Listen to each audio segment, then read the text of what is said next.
Unfinished Business by Ken Hauser. The set is living room. The play opens with the actors speaking off stage.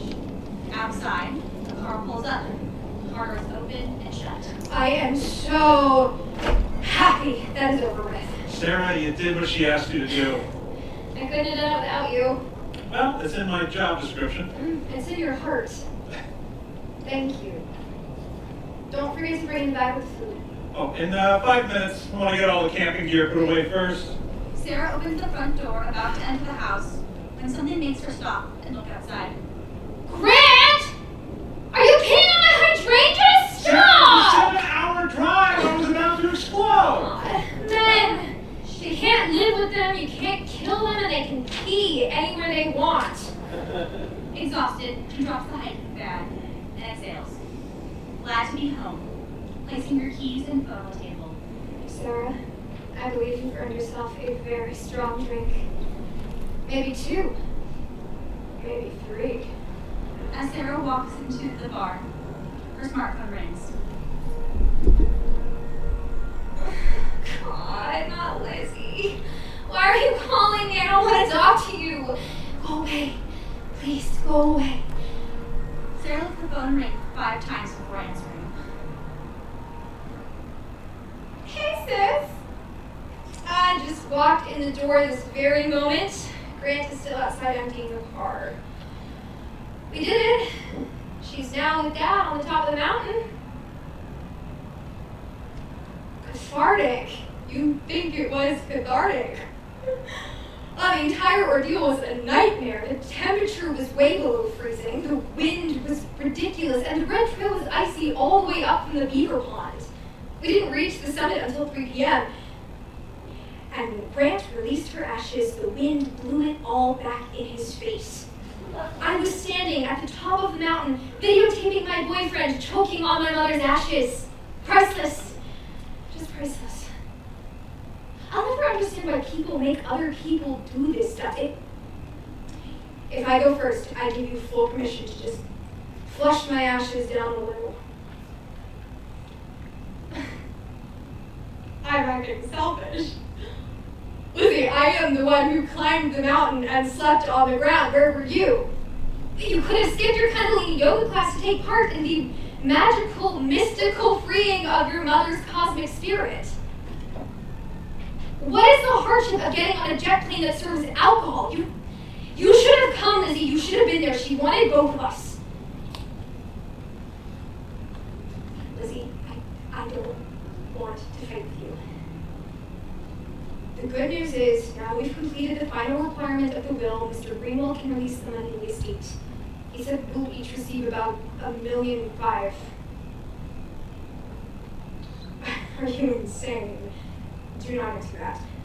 Mom did not have $6 million in her estate, and I don't know anything about any NVIDIA stock. Lizzie, I am not getting 1 cent more than not a penny more, and I am doing all the work. Are you accusing me of stealing? This is true. I cannot believe you just said that. No, you know what? Screw you, Lizzie. I am done. You can take it up with Mom's lawyer. No, goodbye, Lizzie. Goodbye! Stealing. Crazy, stupid bitch. Sarah puts the phone in one of her many pockets in her hiking pants. Grant enters the big bag of food. Car is empty. Everything's put away. Here is the food. Just leave it on the kitchen table. I'll deal with it later. Sarah, what's the matter? Why are you so upset? My sister just called. Now she thinks I am stealing from the estate. Do you believe that? She said Mom told her that she had almost $6 million in her account. Oh, $6 million in her tree. Sarah, your sister is about as stable as a 2-legged stool. She's certifiable. Just ignore her. She'll go away when she gets her $1 million. I promise. Grant gives her a hug. Grant, how did you just get such a normal family? All of you would pass the sanity test with flying colors. Even you. I wouldn't go that far. I mean, we have our kinks. We just bury them better and deeper than most. And for all your mom's lunacy, the conspiracy theories, the levitation retreats, The incessant texting at 1 in the morning. I liked her. And she liked me. I think. She adored you, Grant. What's not to like? God, that's probably Lizzie telling me to hide that she's hired a... Sarah? What is it? You look like you saw a ghost. Maybe. This text, it's from my mother. Grant, this text is from my mother. You're saying that you just received a new text message from your dead mother? The mother that we just laid to rest on top of the mountain? Sarah, that is most likely impossible. And I'm not talking metaphysically impossible. I'm talking technically impossible because we canceled your phone account 4 weeks ago. It doesn't exist anymore. No one can text you from that phone account, even dead people. I mean, what does it say? Can you pick up my dry cleaning? It says, "Hello, Sarah. That was quite a spectacle you performed on the mountain with my ashes. It was not exactly the send-off I had hoped for. Sad face emoji." No way. What does it say? If Grant had listened to Bob Dylan, he would have known you don't need a weatherman to know which way the wind blows. How could anyone know about the wind and the ashes? There was no one else on the summit. There was no one else even on the trail. We were alone up there, weren't we? Let me see the phone. Grant, read it to me. This is insane. It says, "And by the way, what you and Grant did afterwards was priceless." 4 smiley faces. Grant, someone was there. Someone saw us. What if they filmed us? Oh my God, we could be on YouTube already. Who on earth would do this? This is nuts. Lizzie. Oh, it has to be her. Oh, Lizzie couldn't make this happen. She can't program her alarm I clock. bet she got Mom's phone when she was here for the service. I already told you the phone does not work without the account. Maybe she knows someone who could get the account reinstated. Your sister knows people who grow mushrooms. Grant, her friends are filthy rich. They invest in Bitcoin. Can you ask your mother if he can geo-track Lizzie's phone? Maybe he can find out where she was yesterday afternoon. He works for the phone company. He can do that, right? He could lose his job. That's so illegal. Grant, do not read it. Darling, about our unfinished business. What unfinished business are you talking about? Grant, give me that. Give me the phone. This is between me and my mother. Grant, give me the phone! Sarah, stop. Here, take it. What is this about? Please tell me. It's about a grandchild, okay? Grandchild? My mother was desperate for a grandchild. Oh, She wouldn't stop hounding me about it. Apparently not even after she's dead. We had texts and phone calls about how much she and my father wanted a grandchild. It was important, imperative that there be future generations of us Buckleys and that my parents would live on through that.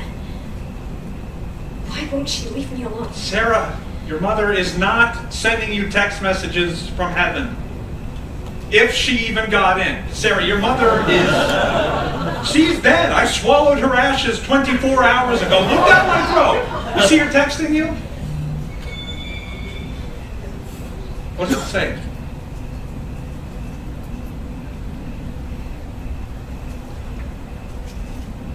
I know about Tuesday's appointment. Please don't do it.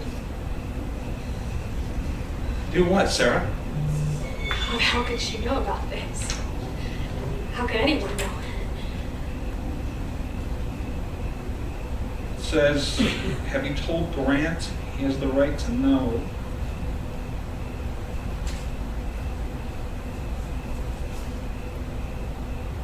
You're 3 months pregnant? Sarah, is that true? Are you pregnant? Sarah, she says, please reconsider the abortion.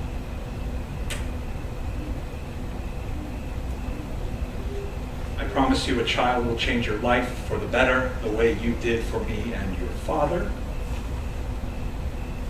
Please let us live on through a grandchild. This is not happening. This cannot be happening. When are you going to tell me? Sarah, were you going to tell me? I don't know. You don't know? I don't know. Yeah. Sarah, look, I know that you never wanted kids, but this could be a good thing for us. Okay, your mother was right. Our kids are our legacy. They're what we leave behind. I understand what your mother is saying. Now you believe my mother is actually texting me from beyond the grave to not get an abortion. I don't know what the hell is going on here with these texts, but you're pregnant, and I would do anything to have a child. I'm 35 years old. I was afraid to say anything, but this could be a good thing, Sarah. A good thing. Grant, you have known since our third date that children were not in my plans. Ever. You said you understood and you could live with that. I am sorry I got pregnant. It was an accident. But it does not change who I am or how I feel. And if that really is my mother on the other end of these text messages, I don't care about her DNA legacy. Maybe it is better to end the family DNA legacy right here and right now. There are no shortage of people on this planet. Grant, I was not meant to be a mom. I was meant to be who I am. And I like who I am. And I can't believe I am having this conversation with you 6 years into our relationship. And damn it, if that is not my mother sending me these text messages, who on God's green earth would do this to me? Did somebody hack my emails to the clinic? Why would anyone do this? How can people be so mercilessly cruel? Sarah, I'm sorry. I didn't mean to upset you. It is hard enough negotiating this without everybody telling you what you should do, making you feel guilty. But it is about me, okay? Me. Grant, it's my decision. I know what's best for me. You can text my mother back and tell her that this conversation is over. Sarah stomps out of the room. The door slams. Sarah, I'm sorry. Sarah!